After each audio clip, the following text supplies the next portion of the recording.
¿Qué tal? ¿Cómo le va? Qué gusto saludarle nuevamente en estas las realidades y opiniones de México Prioridad y Foro 21.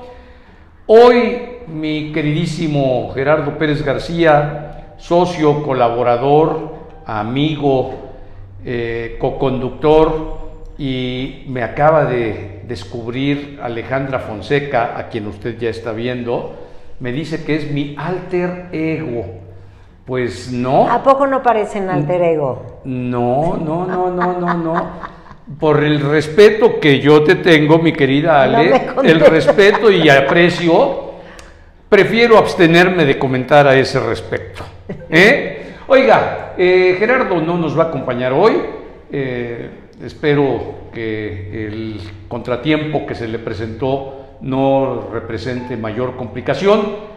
Pero pues de todas formas aquí con la obligación y con el placer, el gusto de estar con usted, de agradecerle a nuestros invitados porque ellos, y lo digo siempre, ellas, me choca tener que hacer esa diferenciación cuando al decir, no, peor tantito, no, está peor. Peor tantito, o sea,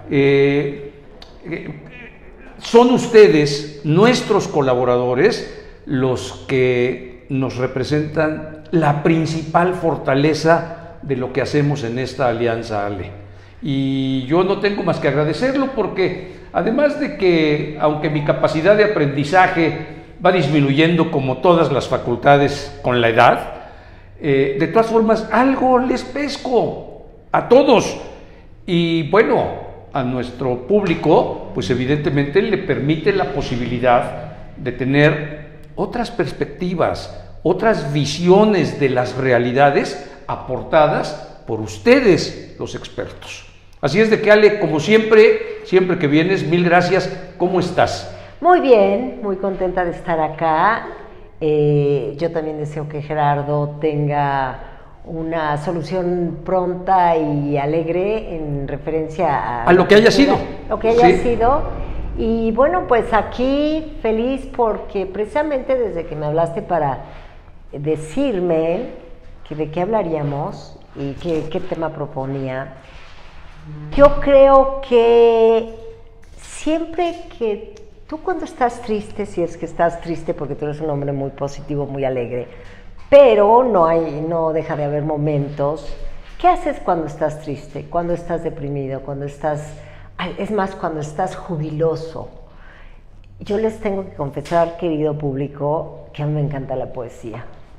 Me encanta la poesía de los escritores malditos, porque llegan al fondo más oscuro del ser humano. A las entrañas del ser humano. Sí, pero rebotan hacia arriba. Entonces, desde luego jugar con las palabras, te tiene que gustar mucho el lenguaje, tienes que tener una cadencia para disfrutar las palabras, tienes que tener un vocabulario muy amplio, y cuando lees poesía, tienes que ir al diccionario a ver qué significado de muchísimos vocablos. Y antónimos, sinónimos, etcétera. Entonces, se te olvida si estuviste triste, si estuviste deprimido. En una ocasión a un amigo mío, que es periodista, estaba muy deprimido por algunas situaciones que le estaban pasando, y le dije, ¿qué haces? Me dice, leo poesía. Le dije, lo mejor. Entonces es algo que yo te pregunto a ti, cuando estás en situaciones difíciles, ¿qué haces? O la pregunta inversa, ¿lees poesía? Fíjate que cuando comentamos, siempre a la gran mayoría de nuestros colaboradores les preguntamos, ¿qué tema consideras que pueda ser relevante? Respetando su talento, su jerarquía, su preparación, ¿qué tema consideras? Independientemente de que hay muchos momentos también en donde nosotros somos los que le decimos, oye, ¿qué te parece si ponemos esto sobre la mesa, no? Claro. Entonces, cuando tú me dijiste que el tema era si leíamos poesía en estos tiempos, yo de inicio dije, pues suena muy interesante. Debo reconocer en mi autenticidad, porque ayer estuvo Juan de Dios Flores Arechiga y nos cuestionó en un muy buen plan a Gerardo y a mí, en términos de que si nos conocíamos, si conocíamos nuestras cualidades, nuestros defectos, si podríamos mencionar 4 o 5 de ambas categorías. Yo me quedé pensando, porque ya no llegó a más, ¿sí? Pero me quedé pensando, digo, yo sí podría, ¿sí? Entonces, una de esas cualidades es mi autenticidad para mí. Y en ese orden de ideas, yo debo reconocer que no leo poesía ni nada, Ale, ni nada. No sé cómo yo pude o he podido ir por la vida, desde el colegio, la universidad, aprobando las materias, porque en mi vida he estudiado, he tenido mucha fortuna. No me gusta estudiar, no se lo recomiendo, o sea, sobre todo si usted es gente joven, no se lo recomiendo. Yo he tenido de verdad mucha fortuna, pero no. Entonces, si no leo en términos generales, y esa creo que sería la pregunta, ¿leemos los mexicanos primero? Y ya después, los que sí leen poesía. Yo creo que muy poco, Ale. Sí, yo creo también. Muy poco, ¿eh? Sí, yo creo también, porque además, para ser lector de poesía tienes que ser lector de otras cosas, porque no le entras a la poesía. Otros géneros. Sí, ajá. Claro. Pero sí creo que es verdad lo que tú dices, en el sentido de que muy poca gente lee, menos gente todavía lee poesía, y menos gente, ya no que escribas una columna o una colaboración para algún medio. Escribir algo tiene un mérito brutal, ¿eh? Para eso tienes Se requiere una capacidad fuera de serie. Sí, porque tienes que ser muy buen lector y tratar de poner un pensamiento por escrito y que sea claro para el otro, es difícil. No sé si te ha pasado, bueno, que de repente, o al público, que de repente escriben algo y para ustedes está clarísimo, porque toda la información que está alrededor de ese escrito... ¿Qué no saben tus amigos, amigas, que ibas a estar aquí con nosotros, Ale? No, déjame apagar. Bueno, entonces, ahí la situación es que de repente tú haces algo y dices, está poca madre, y de repente se lo lees a alguien y te ve con cara de juata. A ver... Todos los baches que tienes en esa oración, y no necesariamente de palabras, sino de ideas, de conceptos, se reflejan y el otro se te queda viendo, ¿qué quisiste decir? Entonces, eso tiene que ver con leer y tiene que ver con cadencia. Cuando hablas también tienes que tener cadencia, ritmo, cuando escribes tienes que tener cadencia, sensibilidad, ritmo, sensibilidad, y además lo que decíamos al principio es un amplio vocabulario, porque si no va una palabra, entonces te distorsiona, y te distorsiona totalmente el sentido. Pero tienes que saber entonces cuáles son los sinónimos para ir con otra. Yo en algún momento, y es algo que sueño hacer, escribir canciones. Escribir canciones es muy difícil. De repente tú escuchas a quien sea y hay quien de repente sí te inspira, pero de repente dices, ¿cómo le hizo? ¿Qué quiso decir? Pero tiene su chiste escribir canciones, porque no necesariamente se escribe la poesía, una poesía la puedes convertir en canción. No, porque tiene el ritmo que le vas a dar, porque tiene que ir con cierto... Con un sentido. Y con cierta... Una secuencia. Y ciertas sílabas, y tiene que ser en cuartetos, o cosas así que de repente dices... Y es difícil, y yo aprendí, y de repente uno de mis escritos, que me gustaba mucho, lo quise convertir en eso, música, y de repente era otro. Entonces, a mí sí me encanta escribir, porque además, lo que decíamos, ahora que estamos tan en situaciones, por un lado, de la pandemia que no nos suelta, y que de repente ha sido como, yo estoy feliz en la casa de ustedes, pero por ejemplo para los jóvenes que quieren salir, que quieren divertirse, que quieren ser a sus amigos, y que es necesario, porque los seres humanos somos seres sociales, entonces ahí es donde de repente dices, ¿qué le daría yo a mi hijo si tuviera yo un hijo chico? En primera lo pondría yo a leer, lo pondría yo a escribir sus propios A partir de que te cuentos. vea leer. A partir de que te vea leer. Porque también eso ¿Sí? es importante.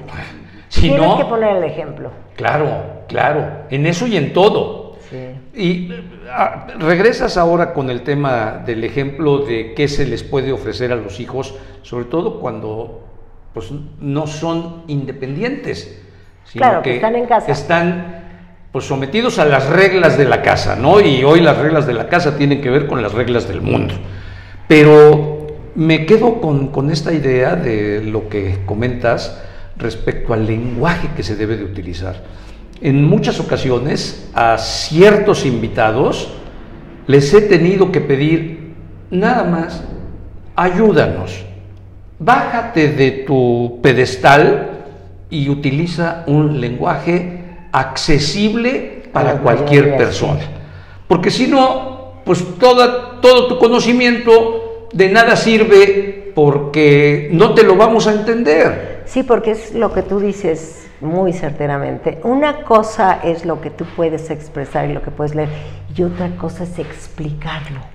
Cuando tú escribes, ahí es donde tienes que explicarlo. Sí. Y tienes que explicarlo en el mismo tono en que estás escribiendo, tienes que explicarlo en la misma cadencia, el mismo ritmo. Y cuando tú logras eso, ya tienes una buena pluma. A ver, es que por eso no es nada fácil, No. porque en las relaciones y en la interacción humana, lo fundamental es esto, este cara a cara que nos permite escuchar la entonación, que nos permite ver el lenguaje gestual, claro, ¿sí? Entonces, los escritores, y te lo estoy diciendo y siento la emoción a flor de piel, los escritores que llegan a contactar de esa manera con sus lectores, pues son unos genios. Sí, sí, por ejemplo, yo acabo de leer el último libro de Rosa Montero, que se llama El peligro de ser cuerda. Es una belleza porque ella te habla como si tú te estuvieras hablando a ti misma con las palabras que tú necesitas para entender. Y hay otra cosa que ahora que tú dices con el lenguaje corporal, gestual, había o todavía hay, bueno, por lo menos en Estados Unidos fue una serie muy famosa que se llama Lie to Me, Miénteme. Entonces, en la historia... Déjame, me río porque ayer también citamos a una tristísima realidad que vivimos en México y que documenta Sara Sefcovic, una académica de la UNAM, que se llama, un libro que se llama México, País de Mentiras. Nada más por la relación que dice la de Miénteme. Lie to Me, ¿no? Bueno, en esa trama era un tipo que se había ido por unas situaciones personales, se fue 10 años a una tribu donde no entendía el lenguaje, pero quiso aprender cuáles eran los gestos que la mayoría de las personas hacen, utilizaban las miradas para, si haces la mirada para acá, si haces la mirada para mentir, para decir verdad, para sentirte incómodo, y después pone un negocio en Estados Unidos para cooperar con el FBI, con la CIA, y entonces empiezan a capturar a los grandes capos y también a los grandes asesinos y todo, y se los ponen enfrente, y a través de un cristal, y los observa, sin escuchar lo que dice. Entonces les saca un video y sin audio, y entonces cuando dice, acá mintió, acá dijo, y entonces lo empata con el audio. Ajá. Y entonces así los pescan. Fíjate que, bueno... Y ahora ya hay esa especialidad, claro, es una especialidad de muchos años, y además no solamente tienes que ser muy buena para hacerlo, sino que también tienes que saber en qué lo vas a aplicar en una sociedad como la nuestra. Eso en Estados Unidos es muy valorado, porque bueno, allá las ciencias y todo son valoradas, y además si tienes una expertise, bueno, ya la hiciste. Acá nada importa. Bueno, a ver, Mira, estamos platicando tan a gusto y ya me sacas un tema que, aunque yo no quiera, a mí me inquieta, me molesta, me preocupa, porque efectivamente, Ale, en los países que consideramos desarrollados, Canadá, Estados Unidos, en América, en Europa, pues principalmente Alemania, Inglaterra, París, Francia, sí. Suiza y más al norte, Dinamarca, Suecia, los países escandinavos, ¿qué trascendencia tiene la cultura? La cultura como conocimiento, como preparación, la especialización de la ciencia, la tecnología en todas las áreas. Y aquí en México lo que hacemos es desalentar absolutamente todo, y muy especialmente en este gobierno. Bueno, mira, ahí tiene que ver con dos cosas. Yo creo que sí, en México hay un desprecio por la ciencia, y sobre todo en las esferas políticas y demás, porque de repente, o sea, no hay estadistas, hay políticos, pero no hay estadistas. Y hay políticos con una visión. Por ejemplo, Muñoz Ledo, Sí, un estadista, sí. o sea, los podemos contar con los dedos Sí, de una mano. sí. Y son los que estudiaron, y son los que se dedicaron a las ciencias políticas y además asumieron la responsabilidad de ser estadistas.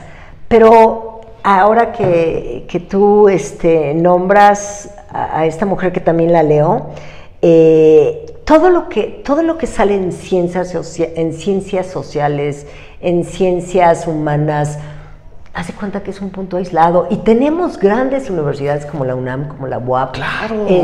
Y también muchas privadas, que de repente, a mí me encanta la ciencia y de repente te empiezas a dar cuenta. Por ejemplo, una chava de, creo que 19 años, es la primera que se gradúa en Harvard, en donde ella hizo un doctorado para enseñar cómo enseñar.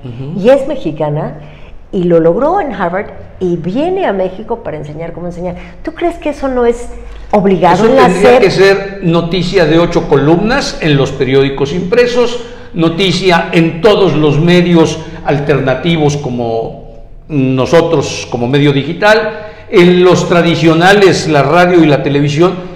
¿Y sabes quién le abre las puertas para difundir eso? Si la conoces, me encantaría poder entrevistarla. Así de sencillo. Se le contacta. Pero hay otra cosa,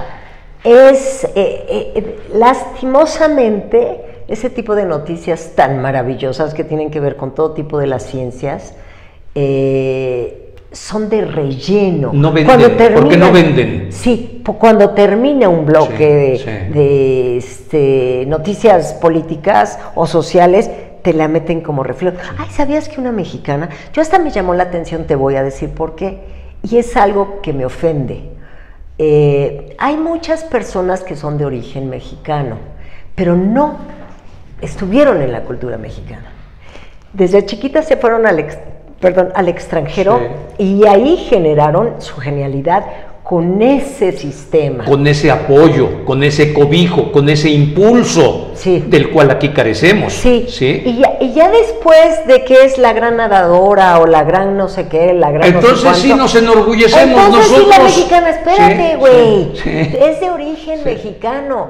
Pero nada más. Nada más. Sí, sí. Y eso de origen mexicano ya transculturado. Así es. Sí, porque sus padres ya estaban ahí desde años atrás. Fíjate, yo tuve la suerte, mi hijo estudió desde muy chiquito en el extranjero, y mi hijo es un niño genio, entonces lo detectaron desde que estaba en elementary school. Entonces me dijeron que mi hijo era un genio, que era muy apto para las matemáticas, para ciencias duras y todo, y que si nos íbamos para allá, entonces nos daban Iban a todo. recibir apoyos Todo. de todo tipo, claro. Yo en ese momento, la verdad, mi hijo estaba chiquito, yo estaba divorciada, y lo que decidí fue que era más importante para nosotros como familia, mi hijo y yo, que tuviera el calor de hogar que allá no íbamos a tener. Sí. Ver a Es la que, abuela, a a los abuelos, a los primos, a los tíos, jugar, llevarlo, traerlo, lo que no ibas a tener ahí. Y no me equivoqué, porque yo les dije, si mi hijo es genio, es genio. ¿Va a ser aquí o dentro de 20 años? Con y sin el apoyo de esta concepción cultural y de esta idiosincrasia propia de nosotros, ¿sí?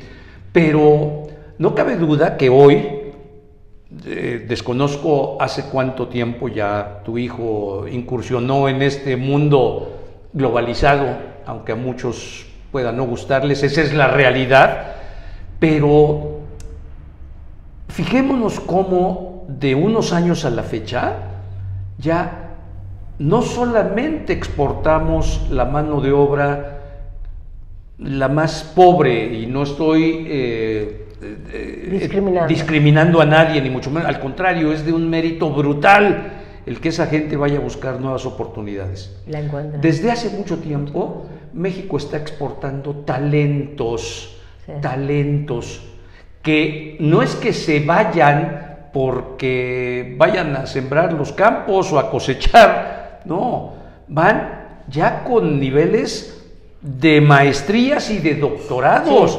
Sí, sí. Van y se quedan allá. Van a desarrollar ese talento en sociedades que sí brindan esta posibilidad. Pero Ale, si nosotros tenemos lo más importante, porque a mí también me parece mucho más importante este concepto de la vida de nosotros los mexicanos, la unión de la familia, por mucho que hoy las familias estén padeciendo situaciones que es multifactorial el desmembramiento de las familias y todo, pero al final las familias en cualquiera de sus formas, las tradiciones, la cultura propia de nosotros, cultura ancestral, el calor de hogar, no lo tiene ningún otro país en el mundo. Yo no me arrepiento de nada en ese sentido, porque al final de cuentas mi hijo desde la preparatoria emigró.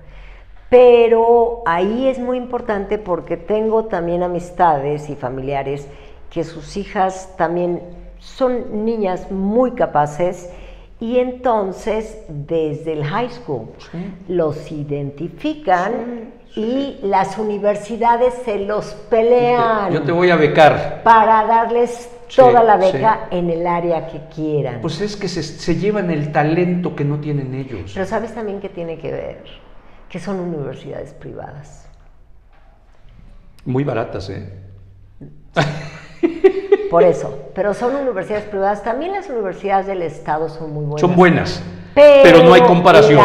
La capacidad que tienen para contratar a los mejores en esas universidades privadas, ahora que yo estoy metida mucho en lo que es la física cuántica, que me encanta, me apasiona. Un día nos vienes a platicar de eso, porque yo, si no le entiendo a nada, a todas estas ciencias modernas o postmodernas, menos.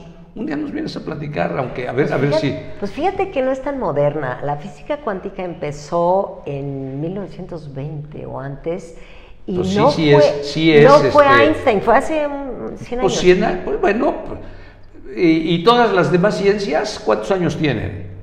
Hay un hindú que se llama Nat, ahorita te digo el apellido, Bose, se escribe Bose, es un hindú sefardí, que ese era un genio, y ese tradujo al hindú la obra de Einstein. Y es muy interesante porque él pasó 10 años estudiando francés, y entonces vino a ver a Marie Curie, y entonces se sentó con todas sus credenciales y eso, pero la Marie Curie era acelerada. Una genio. Sí. Y como tal... Y ya tenía los 2 premios Nobel. Sí, bueno, entonces le dice a este hombre, a ver, siéntate ahí. Lo primero que te tengo que decir es que no estoy muy a gusto con tener un asistente hindú, porque el anterior, cuando se trataba de lo cotidiano, no sabía hablar francés. Entonces, si quieres que estar conmigo... Necesitas dominar el francés. Sí, necesitas dominar el francés, y eso le vas a tener que dedicar tantos meses. Entonces, pues el otro salió frustrado porque en primera no le impactaban mucho los europeos, y le dijo a ella, no le pudo decir, ¿sabes qué? Yo sé hablar perfecto el francés porque he estudiado en la cultura desde hace 10 años.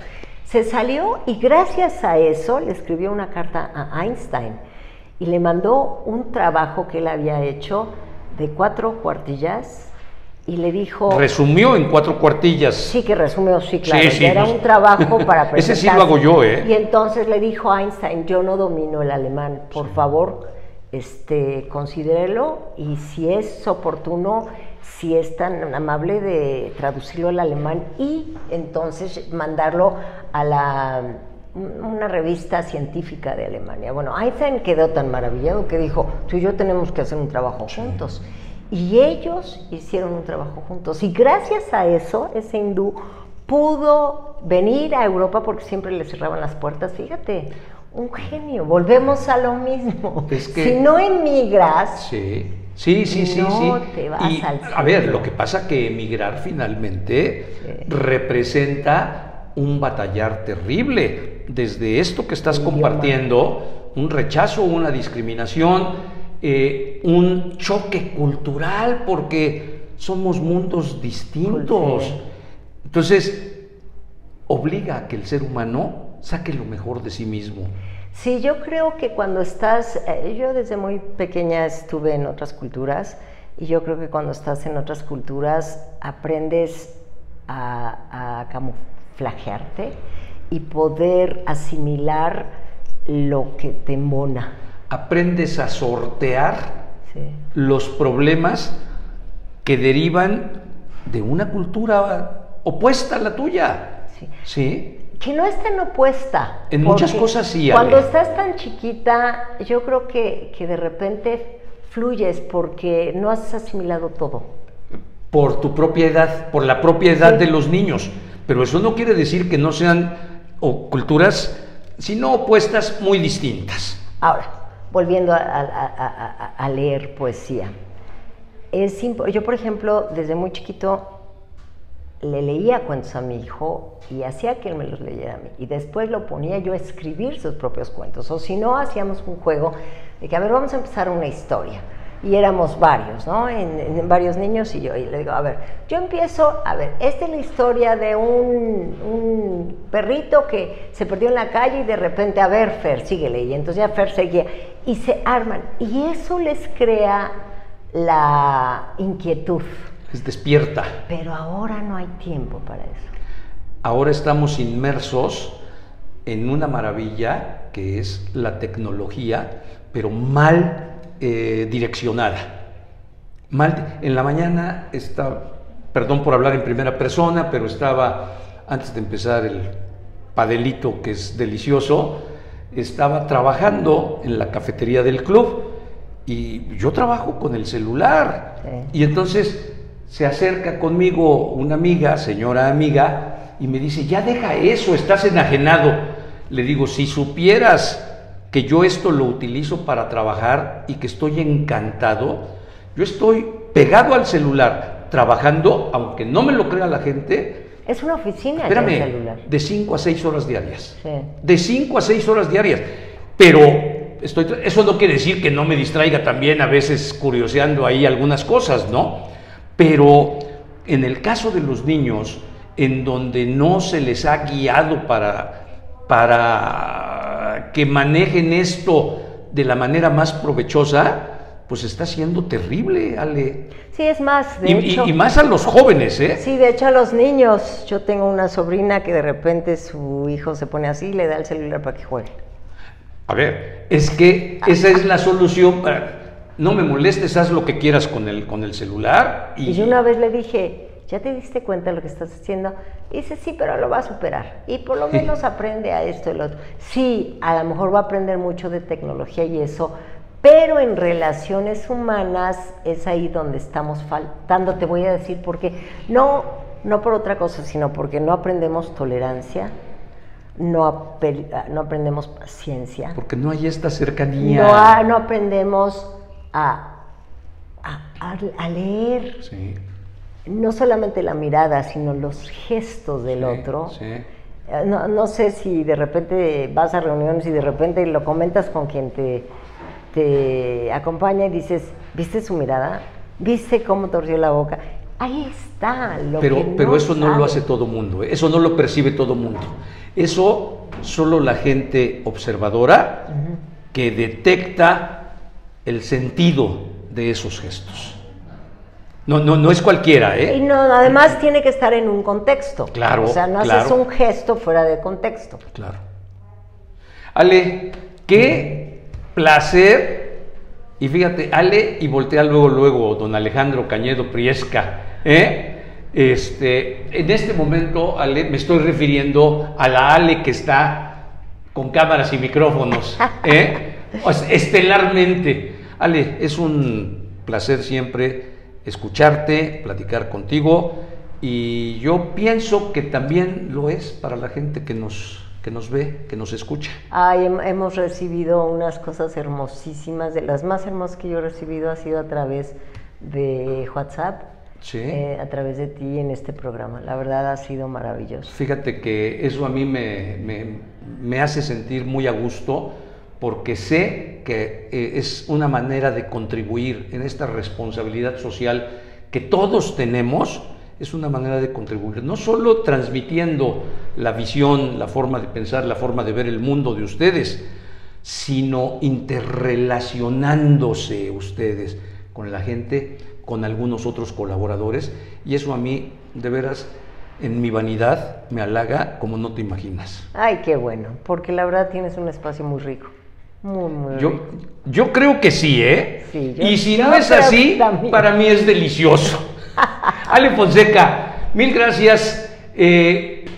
Por supuesto, te volveremos a invitar. Tenemos que despedirnos porque don Alejandro Cañedo, secretario de Turismo, de Economía y Turismo del actual Ayuntamiento Municipal, pues tiene muchas cosas que compartirnos. Sobre todo, lo primero es que ya se liberó del COVID, ¿sí? Y bueno, pues regresamos con él en 2 minutos. No se vaya.